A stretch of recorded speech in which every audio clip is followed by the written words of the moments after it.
গণভোটের ফলাফল মেনে নিয়ে সংবিধান সংস্কার সভার বা পরিষদের অধিবেশন ডাকা না হয় এবং সংস্কার থেকে সরে যাওয়া হয়, সংবিধান সংস্কার সভার অধিবেশন চলার কথা 180 দিন, 180 দিন পরে এটা বিলুপ্ত হয়ে যাওয়ার কথা, তারপরে 180 দিনের পরে আর 30 দিন পরে উচ্চকক্ষ হয়ে যাওয়ার কথা, পার্লামেন্ট ভেঙে দুই টুকরা হয়ে যাওয়ার কথা, একদিকে নিম্নকক্ষ একদিকে উচ্চকক্ষ গঠিত হওয়ার কথা 100 জনকে নিয়ে, তার মধ্যে ভোটের পার্সেন্টেজ অনুযায়ী বিরোধী দলীয় জোট প্রায় 40% ভোট পেয়েছে, 100-র ভিতরে 40 পাওয়ার কথা, আর বাকিগুলো অন্যরা ভাগযোগ করে পাওয়ার কথা।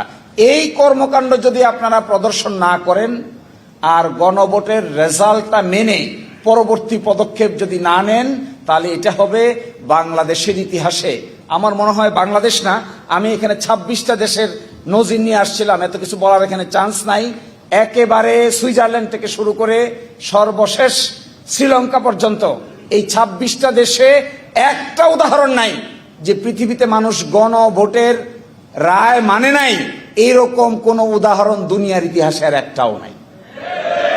তো আমি আপনাদেরকে অনুরোধ করব, আপনাদের উচিত হবে, আমাদের সকলের উচিত হবে এই গণভোটের রায়টা আপনারা মেনে নেবেন।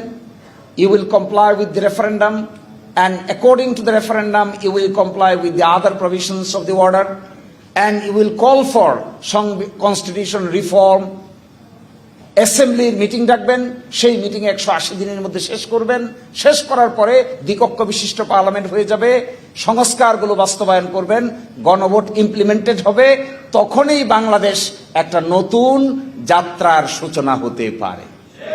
আর যদি তা না হয় তাহলে যেই লাও সেই কদুই থেকে যাবে, আরেকটা সাংবিধানিক ক্রাইসিস তৈরি হচ্ছে, অনাস্থার ক্রাইসিস তৈরি হচ্ছে, কোর্টে গিয়ে ক্রাইসিস তৈরি হচ্ছে। আমি খুব অবাক হই, এই রাজনৈতিক প্রশ্নের সমাধান তারা কোর্টে নিয়ে গেছে। আচ্ছা বলেন তো, তত্ত্বাবধায়ক সরকারের সমাধান বাংলাদেশের কোর্ট দিয়ে বাংলাদেশের ইতিহাসে কি ভালো হলো না খারাপ হলো? তত্ত্বাবধায়ক সরকার প্রবর্তন করেছিলাম আমরা রাজনৈতিকভাবে, এটাকে ওনারা নিয়ে গেছেন কোর্টে, কোর্টকে বলছেন অসাংবিধানিক। 17 বছর দেশে আগুন জ্বলছে, এখন এসে কোর্ট আবার বলছেন সাংবিধানিক। তো এখন সাংবিধানিক হিসেবে আবার তত্ত্বাবধায়ক সরকার জাতির জীবন থেকে চলে গেছে 17 years।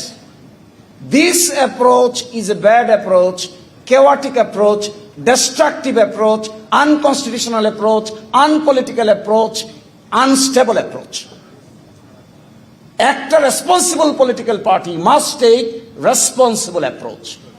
রেসপন্সিবল অ্যাপ্রোচ যদি না হয়, আপনি গণভোট চাইলেন, গণভোটের পক্ষে আপনি প্রচারণা চালালেন, আইন হলো, সকলেই পার্টিসিপেট করলাম, এখন বলেন জনগণ না বুঝে নাকি ভোট দিয়ে দিয়েছে। আর কি সেই এটা লজ্জারও তো একটা সীমা থাকা দরকার, এবং লজ্জা হলো ইমানের, এটা যাদের থাকবে না এদেরকে আমার সিনিয়র ব্যারিস্টার আব্দুর রাজ্জাক সাহেব বলতেন, there are some missile which are unguided missile। আপনি যদি মিসাইল ছুড়েন আর মিসাইলের নিয়ন্ত্রণ নিজের হাতে রাখতে না পারেন, এই মিসাইল কার বাড়িতে কোন শিশুকে কোন নারীকে হত্যা করবে এটা আপনি কোনোদিনই খুঁজে পাবেন না, কারণ this is what is an unguided missile. আর উপর দিকে যেভাবে থুতু দিচ্ছেন, আমি কোয়াইট শিওর